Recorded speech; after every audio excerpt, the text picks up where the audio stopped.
मी श्याम पाटील, आपण बघत आहात लेवा जगत न्यूज। महाराष्ट्र नवनिर्माण सेनेचा, सन्माननीय राजसाहेब ठाकरेंचा,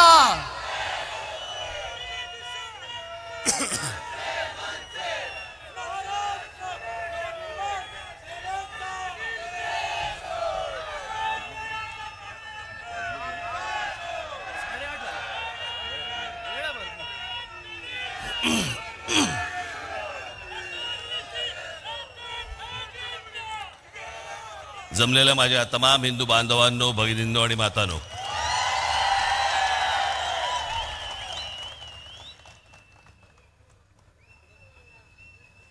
आता तोंडातली आहे का कुकरची शिटी आहे? आता बस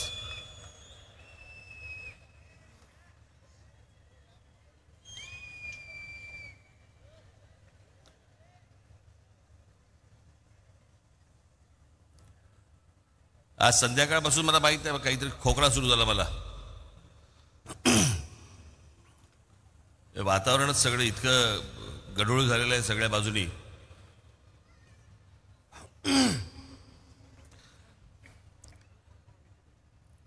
चुकून मागून भाषणामध्ये जर समजा काही खोकला बिकला मला आला तर कृपया मला माफ करा।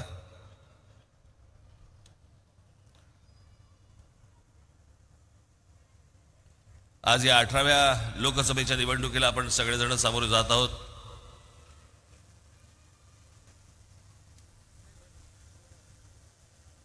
डॉक्टर श्रीकांत शिंदे यांनी आता सांगितलं की काहीतरी फेविकॉल का जोड आहे, पुढच्या वेळेला आम्हाला आतून लावा आपण, नाहीतर नेहमी आमची बाजू बाहेरच।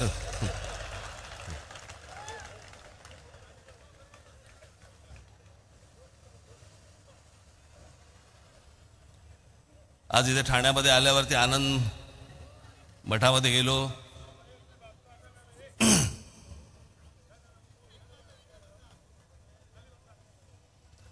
आणि त्या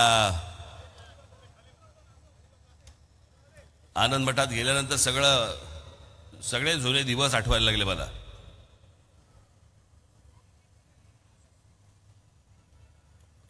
माझे आणि आनंद दिघेंचे एक वेगळ्या प्रकारचे एक मैत्रीपूर्ण संबंध होते।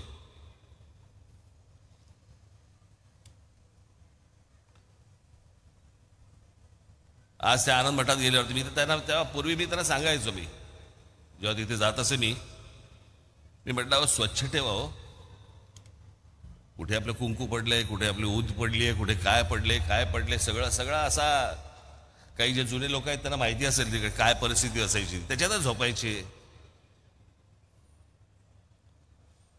आज गेलो तर लक्षातच नाही आलं की ह्याच वास्तूमध्ये यायचो मी।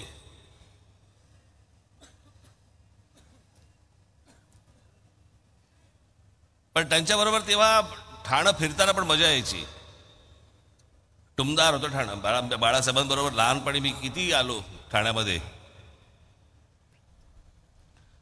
आणि तेव्हा ते काय आचारसंहिता 10च्या आधी बंद वगैरे असले काही प्रकार नव्हते। 12-12, 1-1 वाजेपर्यंत भाषणं चालू असायची, आणि व्यासपीठं अशी काही एवढी मोठी व्यासपीठं पण नाहीत, अशी लहान व्यासपीठं असायची, गाद्या असायचे, लोड असायचे, समोर लोक बसलेले असायचे।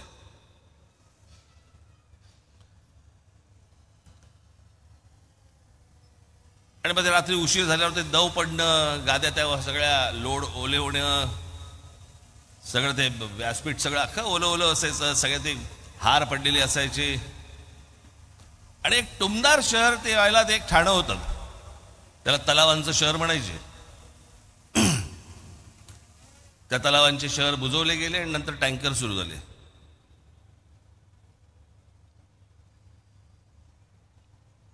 आपलं पुणा काय, मुंबई काय, ठाणा काय, आता म्हणजे मी असं काय फार लांब म्हणत नाहीये, 30-35 वर्षापूर्वीच असेल फार तर, कोणे एके काळी वगैरे असं काही नाही, पण छान टुमदार। मला असं वाटतं की अशी शहरं ही आपल्याकडनं उभी राहिली पाहिजेत। आता ह्या इमारती सगळ्या बाजूनी उभ्या राहत आहेत, कॉन्क्रीट जंगल्स उभी राहत आहेत।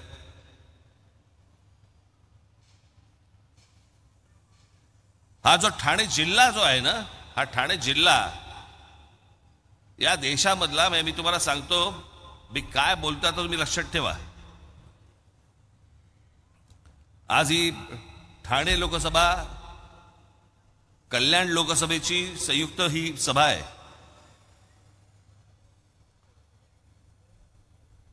मी गेले अनेक वर्ष सांगतोय की आज या देशामधनं वेगवेगळ्या राज्यांमधनं जी लोक येत आहेत महाराष्ट्रामध्ये,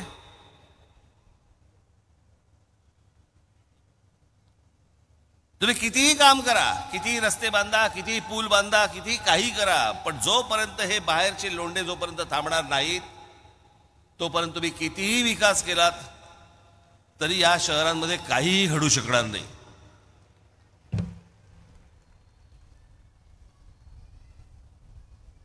आज खासदार श्रीकांत शिंदे असतील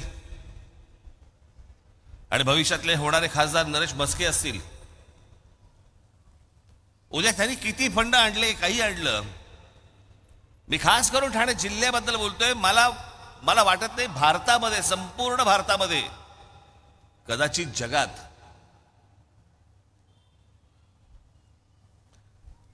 ठाणे जिल्ह्यासारखं हे जे सगळे बाहेरून जे लोक येत आहेत यांचं सर्वात जास्त येण्याचं प्रमाण हे ठाणे जिल्ह्यात आहे. साधी गोष्ट आपण लक्षात घेऊया. काय असते, एक गाव असतं, गावामध्ये ग्रामपंचायत असते, मग त्या ग्रामपंचायतीची पुढे काहीतरी काय जिल्हा परिषद होते, जिल्हा परिषदेची काहीतरी नगरपालिका होते, नगरपालिकेची पुढे महानगरपालिका होते. हे ठरतं कशावर? लोकसंख्येवर. बरोबर बोलतोय मी? लोकसंख्येवरती ठरतं. मुंबई उपनगर जिल्हा किती महानगरपालिका आहेत? 1.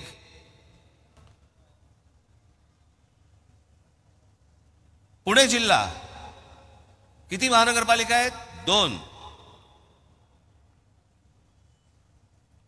पुढे तुम्ही कुठच्याही महानगरपालिका, संभाजीनगर काढा, नागपूर काढा, नाशिक काढा, तुम्ही कुठच्याही महानगरपालिका काढा, लोकसंख्येनुसार 1 महानगरपालिका आहे जिल्ह्याला.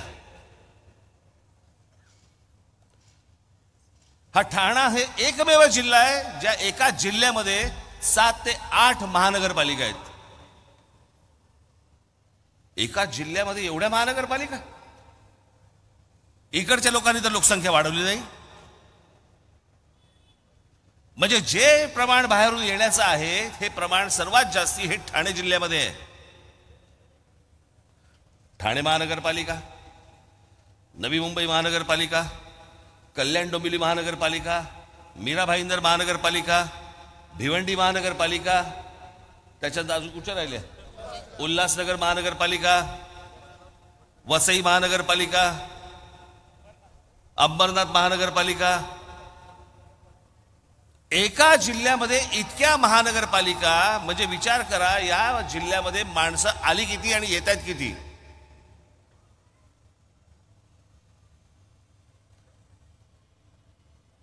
श्रीकांत शिंदे आणि नरेश म्हस्के, मला तुम्हाला एवढंच फक्त सांगायचंय, हे प्रश्न तिकडे तुम्ही लोकसभेमध्ये मांडा की हे आवरा, आता आमच्यावरचा बोजा आवरा.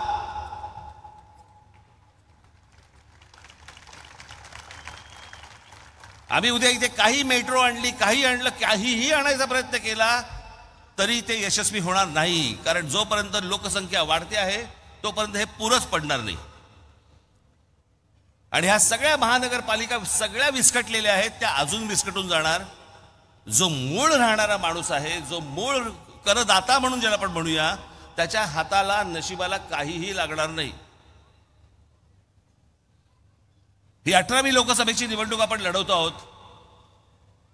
या लोकसभेच्या निवडणुका, या विधानसभेच्या निवडणुका, या महानगरपालिकांच्या निवडणुका आपण दरवेळेला कशासाठी लढवतो? ही शहरं चांगली झाली पाहिजेत, माझा विभाग चांगला व्हायला पाहिजे, माझा महाराष्ट्र चांगला झाला पाहिजे.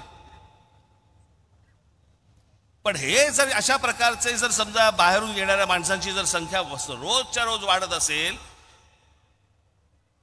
मग लोक म्हणणार बघा कसा संकुचित विचार. याच्यात कसला संकुचित विचार आला?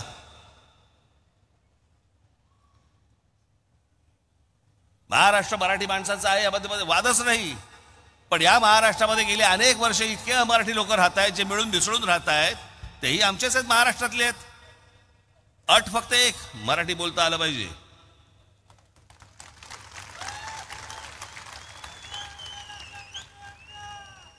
प्रत्येक राज्याची जी राजभाषा आहे ती कोणी बाहेरून कुठूनही आलात तरी तुम्हाला ती शिकली गेली पाहिजे. उद्या आम्ही तुमच्या राज्यात आलो, आम्ही तुमची भाषा शिकू, पण येणार नाही.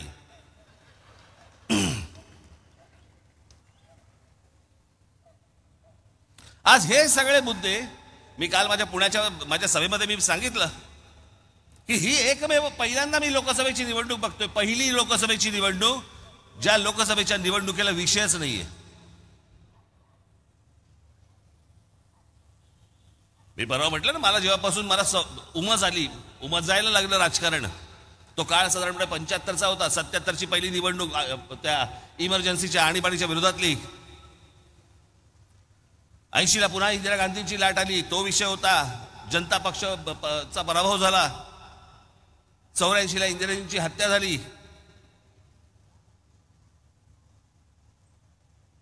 89ला बोफोर्स प्रकरण झालं. 91ला राजीव गांधी गेले. 96ला बाबरी मशिदीचा ढाचा पडला होता, त्याच्यावरती निवडणूक झाली. 98ला कांदा विषयावरती निवडणूक झाली. 99ला कारगिल आणि विदेशी बाई या विषयावरती निवडणूक झाली. 2004ला इंडिया शायनिंग झालं. परत अजून 2009ला अजून काही विषय होते. 2024ला मोदींची लाट आली. 2019ला हे सगळं पुलवामा काहीतरी झालं. आज विषयच नाही. आणि हे विषय कोणताही विषय नसल्यामुळे सगळेजण आई बहिणीवरनं एकमेकांचा उद्धार करतात. खरं तर हे विषय मांडले पाहिजेत लोकांसमोर. लोकांच्या जीवन मरणाचे रोजचे जे विषय आहेत हे मला असं वाटतं विषय आले पाहिजेत. काय निवडणूक चालू आहे, कशावर निवडणूक चालू आहे? वडील चोरले.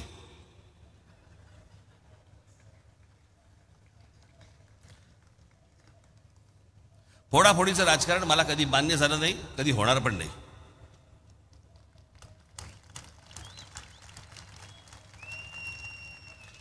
पण या सगळ्या ह्याच्यामध्ये जे आज बोलतायत की आमचा पक्ष फोडला, आमचा पक्ष फोडला, तुम्ही जे सगळे एकत्र जे बसलेला आहात ना एका कच्च्या तरी आघाडीत, जरा एकमेकांकडे एकदा बघा. आपण काय उद्योग केलेत ते. याच उद्धव ठाकरेंनी महाराष्ट्र नवनिर्माण सेनेचे 7पैकी 6 नगरसेवक खोके देऊन तुम्ही तोडले होतेत ना, तेव्हा काही नाही वाटलं.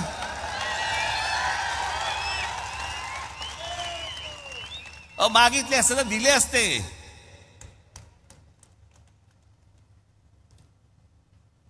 पण काय त्याला म्हणतात ना, ढेकणा संगे हिराई भंगला. बरोबर शरद पवार बसलेत.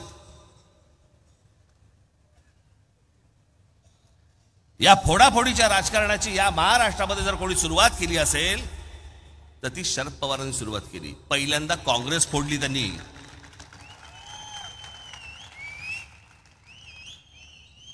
आणि मग पुलोद म्हणून स्थापन केलं.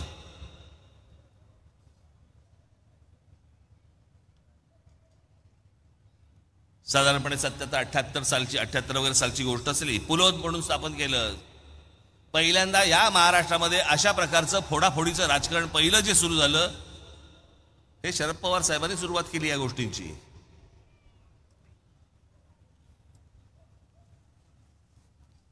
झालं मग 1991 पुन्हा याच शरद पवारांनी छगन भुजबळांना फितवून बाळासाहेबांची पुन्हा शिवसेना फोडायला लावली.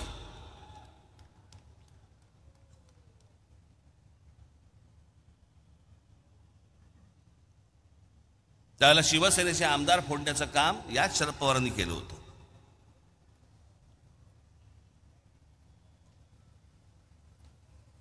ज्या छगन भुजबळांना फोडलं आज ते इथे असतील. मी आपला काय माझा बाहेरून पाठिंबा आहे त्याच्यामुळे मी काही बोलू शकतो. आपल्याला थोडी फेविकॉल अजून लागला आहे.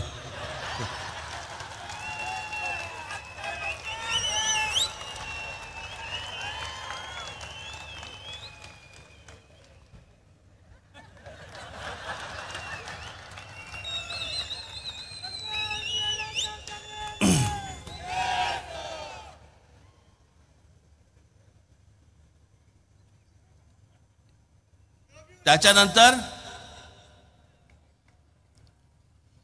नारायणराव राणे यांच्याबरोबर आमदार घेऊन काँग्रेसने त्यावेळेला पुन्हा बाळासाहेबांची शिवसेना फोडली.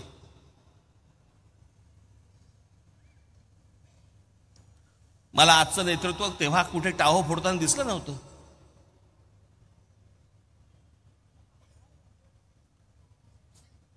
मला आज कोण कोणावरती बोलतंय आणि कोण कोणावरती आरोप करते वगैरे वगैरे सगळं सोडून द्या. पण अरे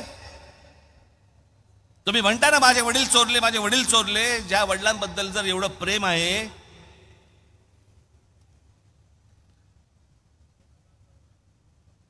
मी एकच क्लिप तुम्हाला दाखवायला आणली आहे, एकच. मी खरं तर एकदाच बोललो होतो मागच्या त्या सभांमध्ये, लाव रे तो व्हिडिओ. ते आपल्या सगळ्यांनी लाव रे तो व्हिडिओ, लाव रे तो व्हिडिओ, आपलं ते सगळं सुरूच केलं. पण आता सांगतोय, लाव रे तो व्हिडिओ. हे नीट ऐका.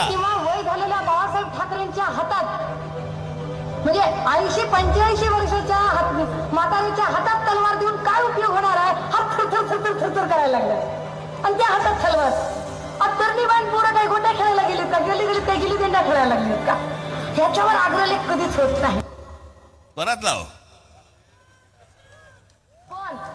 शालिनी पाटील किंवा वय झालेल्या बाळासाहेब ठाकरेंच्या हातात, म्हणजे 80-85 वर्षाच्या म्हातारीच्या हातात तलवार देऊन काय उपयोग होणार आहे? हात थरथर थरथर थरथर करायला लागलाय आणि त्या हातात तलवार.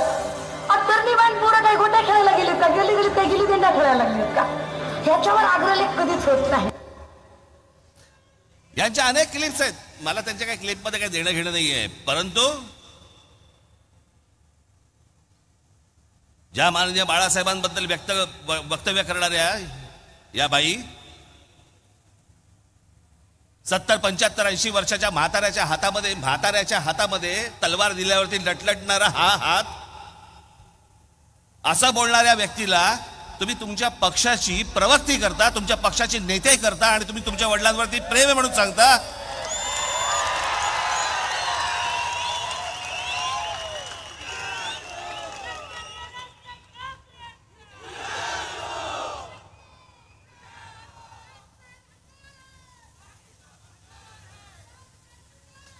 ज्या छगन भुजबळांनी माननीय बाळासाहेबांना अटक करण्याचा प्रयत्न केला होता,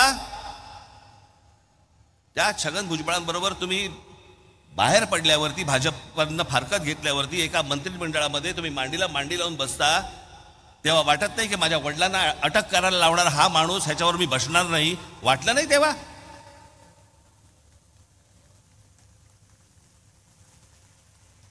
कसला फोडाफोडीचं राजकारण सांगताय तुम्ही?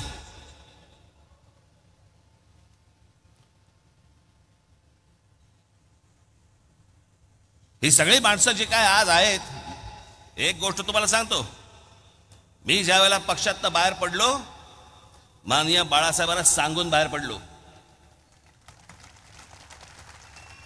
मी भेटायला गेलो, त्यांनी मला असं, मला अजूनही आठवते, त्यांनी माझे असे हात केले. मी त्याच्या जवळ गेलो, आम्ही दोघांनी मिठी मारली एकमेकांना. मी म्हटलं येतो मी.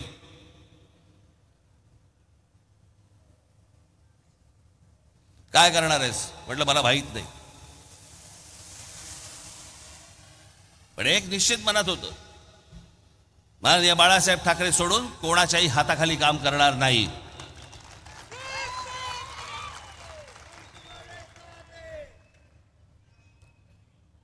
पक्षाचे किती चढ उतार आले, मार्ग काढीन त्यातनं.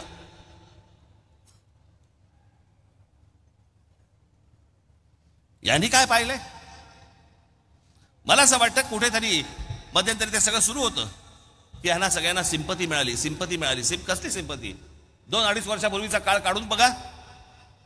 शिवसेना आणि भारतीय जनता पक्ष तुम्ही एकत्र निवडणूक लढवलीत ना रे. लोकांनी तुम्हाला एकत्र म्हणून, तुम्हाला युती म्हणून मतदान केलं होतं ना. तेव्हा निकाल लागल्यानंतर ज्या वेळेला त्याला कळलं की बाबा आपल्याशिवाय ह्यांचं सरकार बसत नाही, नवीन टोम काढली. आपलं ते 2.5 वर्षाचं उपमुख्यमंत्री पदाचं काय, हे म्हणे 4 भिंतीत ठरलं आमचं. 4 भिंतीत आधी का नाही बोललात?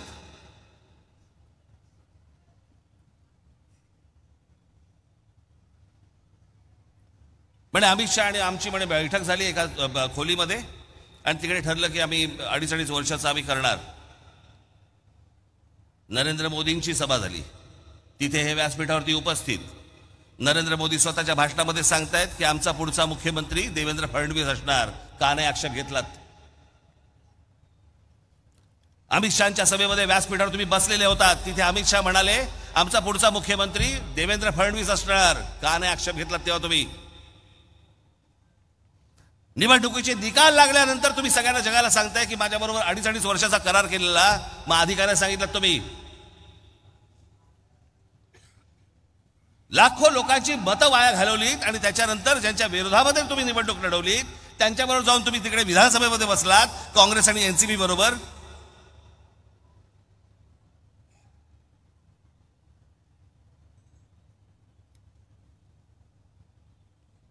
आता ते इथे आहेत. मला आता कित्येकदा हल्ली कळतच नाही कोण कुठच्या पक्षात आहे. मध्यंतरी मी एकदा नाट्य संमेलनाला गेलो होतो त्या पुण्याला. 5 नगरसेवक आले, मला म्हणाले जय महाराष्ट्र साहेब. म्हटलं बोला. आम्ही राष्ट्रवादीचे नगरसेवक. म्हटलं कोणाचे? 2 म्हणाले आम्ही शरद पवार साहेबांचे. 3 म्हणाले आम्ही अजित पवार साहेबांचे. मी तुम्हाला सांगण्याचं कारण एवढं की ह्या सगळा जो काही अख्खा गोंधळ जो उडाला 2019 नंतर, तो कशामुळे उडाला? तुमच्या महत्वाकांक्षेपायी. म्हणजे राज ठाकरेंनी नरेंद्र मोदींवरती टीका केली. हो केली. मी जाहीरपणे सांगितलं त्याशी गुढीपाडव्याच्या सभेमध्ये, जी गोष्ट मला पटली नाही त्याला मी विरोध करतच राहणार. जी गोष्ट चांगली केली त्याला मी पाठिंबा देतच राहणार.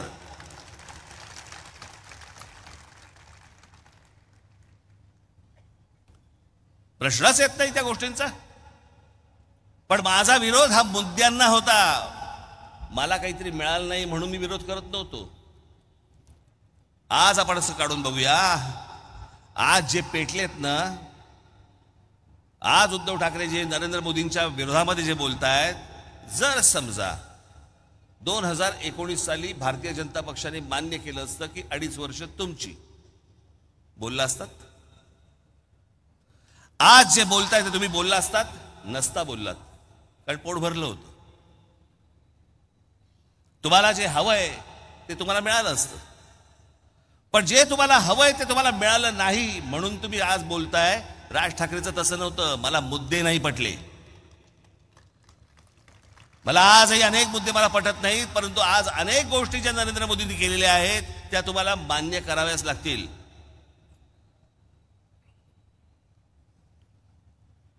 या देशामध्ये असंख्य लाखोने आज चांगले मुसलमान राहतात. या देशाला मानणारे मुसलमान राहतात. या देशावरती प्रेम करणारे मुसलमान राहतात. त्यांना असले कुठचेही दंगे बिंगे वगैरे असल्या कुठच्याही गोष्टी नको असतात. पण त्यात अनेक अशा मुठभर काही वाह्यात अवलादी पण आहेत.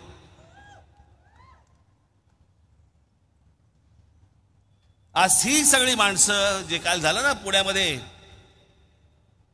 फतवे काढले गेले ना की काँग्रेसला,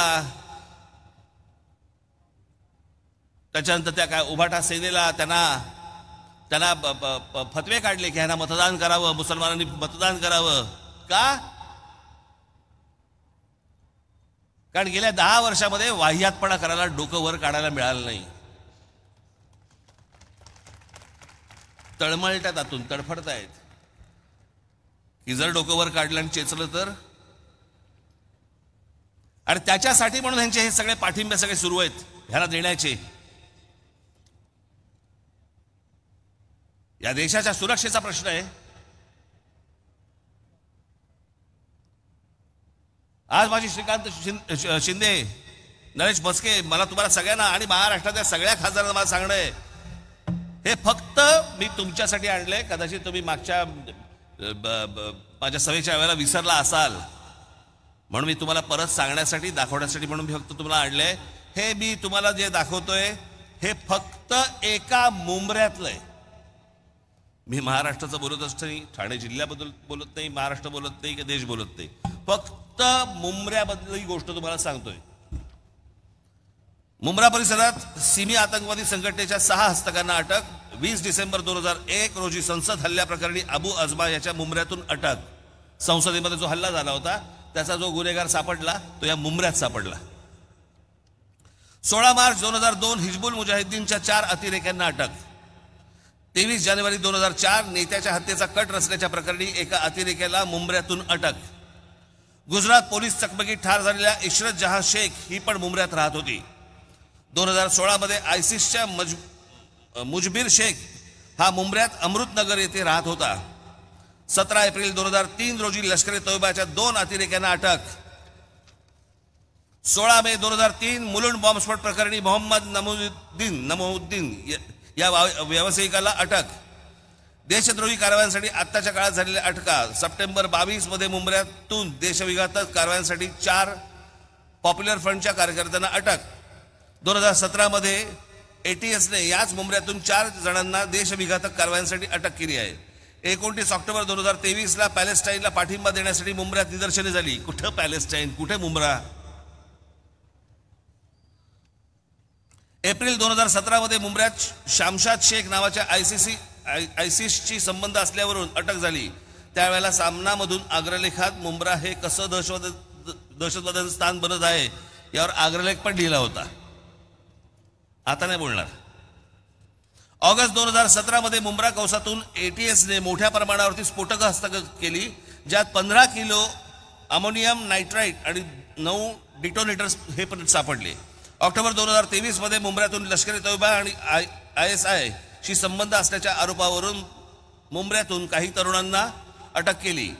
टाटा इन्स्टिट्यूट ऑफ सोशल सायन्सेसच्या 2014चा एक अहवाल आहे टाटा इन्स्टिट्यूट, ज्यात मुंब्र्यातील वाढती गुन्हेगारांनी मुस्लिम गेटो करून कसे राहत आहेत यावर चिंता व्यक्त केली आहे.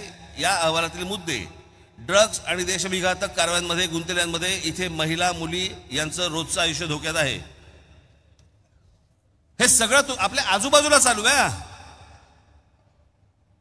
मी लांबची गोष्ट सांगत नाही तुम्हाला. आज माझ्या समोर इथे इतक्या माता भगिनी समोर बसलेल्या आहेत. कोण तुमची रिक्षा चालवतंय, कोण तुमच्या गाड्या चालवतंय, कोणाबरोबर बसताय, कोण तुमच्या बाजूने चाललेला आहे, काही सुरक्षेचा विषयच नाही. आणि सगळ्या अशा परिस्थितीमध्ये जर समजा गेल्या 10 वर्षामध्ये एक गोष्ट जर समजा असेल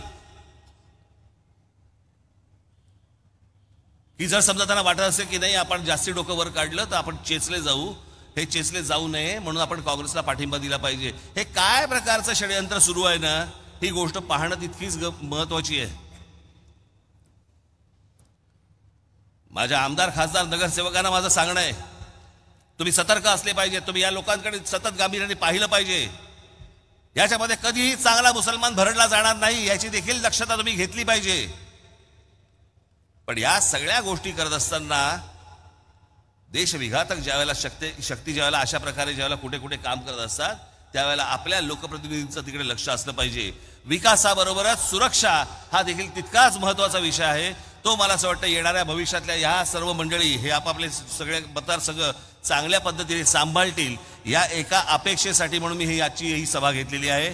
आज मी श्रीकांत या पुढे, नरेश या,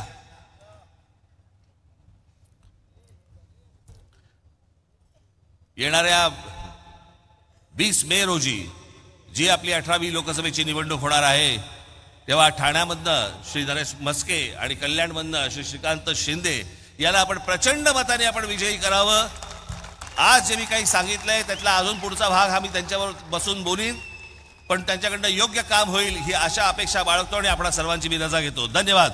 जय हिंद, जय महाराष्ट्र.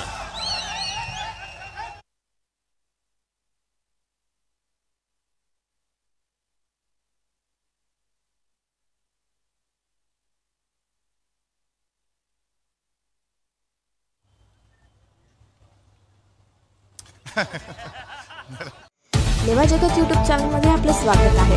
आपल्या परिसरातील ताज्या घडामोडी बघण्याकरता आमचे चॅनल सबस्क्राईब करा आणि आपल्या मोबाईलवर बघा ताज्या बातम्या व कमेंट करून प्रतिक्रिया जरूर कळवा. बघत रहा लेवा जगत. धन्यवाद.